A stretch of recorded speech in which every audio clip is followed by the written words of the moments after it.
Today's topic is electric flux. What is electric flux? किसी surface से linked कितनी number of electric lines उसमें से पास हो रही हैं, that is electric flux of that surface. एक सरफेस में से कितनी इलेक्ट्रिक लाइंस पास हो रही हैं, वो इस सरफेस का क्या कहलाता है? Electric flux. किसी सरफेस में से कितनी इलेक्ट्रिक फील्ड लाइंस पास हो रही हैं, that is known as the electric flux link to that surface. For example, आपके पास ये इलेक्ट्रिक फील्ड लाइंस हैं, आपने इसके परपेंडिकुलर यहाँ एक नोटबुक रख दी. अब इसमें से कितनी लाइंस पास हो रही हैं, that is called as electric flux. ये आपके पास इलेक्ट्रिक लाइंस आ रही हैं, यहाँ पर मैं एक सरफेस रख देती हूँ, तो इस सरफेस में से कितनी लाइंस पास हो रही हैं, that is called as electric flux of this surface. Okay, suppose ये आपके पास देखो इलेक्ट्रिक फील्ड लाइंस हैं, आपने इसके परपेंडिकुलर एक ये सरफेस रख दी, तो इलेक्ट्रिक फ्लक्स को कैसे हम डिफाइन कर सकते हैं? इसको रिप्रेजेंट करते हैं फाई से, ऐसे.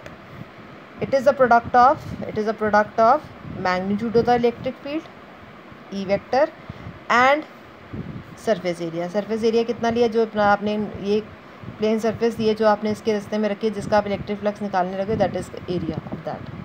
तो फाई कितना आ जाएगा? Product of magnitude of the electric field and the surface area. ये केस था. सी हियर, देखो ये आपके पास सरफेस थी, इस सरफेस का एरिया वेक्टर कहाँ था? बाहर की तरफ. ये होता ना, बाहर की तरफ निकला. इस सरफेस का एरिया वेक्टर यहाँ था. दोनों में कितना एंगल हो गया? इलेक्ट्रिक फील्ड और सरफेस एरिया वेक्टर में. इलेक्ट्रिक फील्ड और एरिया वेक्टर में कितना एंगल आ दिया? पैरेलल. सो थीटा 0 आ गया. कहता अगर थीटा 0 नहीं है, मान लो ये आपके पास कोई सरफेस है, आपने उसका एक छोटा सा एलिमेंट लिया ds, पूरी सरफेस S है, उसका आपने एक छोटा सा एलिमेंट लिया ds, इसका आउटवर्ड ड्रॉ करो आप. सपोज ये ds आपने इसको इलेक्ट्रिक फील्ड में रखा ई वेक्टर में. अब दोनों के बीच में एंगल कितना है? थीटा. मीन्स इलेक्ट्रिक फील्ड और एरिया वेक्टर में, ये एक सरफेस थी, ये इसका एरिया वेक्टर था, इस पर सरफेस में 90 डिग्री था एरिया वेक्टर ds, आपने इसको इलेक्ट्रिक फील्ड में रखा ऐसे. कितना एंगल है? थीटा. तो देखो इसका कंपोनेंट लो, कितनी लाइंस पास हो रही है ना ds में से, तो इसका कंपोनेंट लो इधर. e का कंपोनेंट इधर क्या होगा? e cos theta. तो अब कितनी लाइन पास करेंगी? कितनी लाइन पास करने के लिए आप क्या करते हो? दोनों को प्रोडक्ट कर देते हो. e cos theta in ds, e cos theta into ds. It can be written as ab cos theta. It is ab cos theta. और आपको पता है ab cos थीटा क्या होता है? a vector dot b vector, that is the definition of dot product. तो ये क्या आ गया? e vector dot ds vector. तो d फाई कितना आ गया? e vector dot ds vector.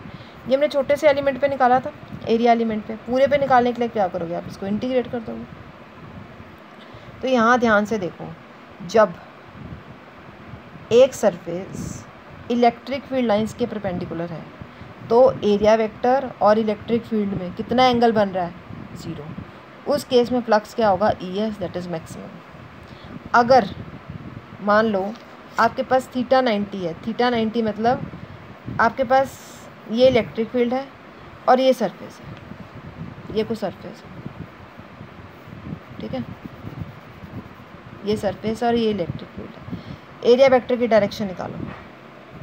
देखो मैंने क्या कहा था, यहाँ जब हमने डी फाई लिखा था ना, हमने लिखा था E vector dot ds vector. अब ये एरिया क्या है? ये वेक्टर है आपका. Means what is theta? Theta क्या था? इन दोनों के बीच में angle. Theta is the angle between E vector and ds vector. तो जब भी आपने फाई निकालना है तो आपने ई वेक्टर और ds वेक्टर में एंगल देखना है. ये इलेक्ट्रिक फील्ड था, ये आपने सरफेस ली S.